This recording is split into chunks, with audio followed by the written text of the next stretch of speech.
والفيتامين والمينرال والميه.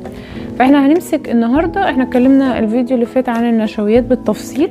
لو حابب تسمع الفيديو بتاع النشويات هبقى حاطاه في اللينك تحت في الديسكريبشن. النهارده هتكلم عن البروتين، ايه هو وهنلاقيه فين، ايه الاكل اللي هنلاقيه فيه، فايدته للجسم ايه، طب نقص البروتين في الجسم يعمل ايه، ازاي اخده في وجبتي الغذائيه، كل شخص محتاج كميه قد ايه، هنتكلم عنه بالتفصيل. البروتين هو مكون في جسمنا، يعني احنا جسمنا فيه بروتين، احماض امينيه.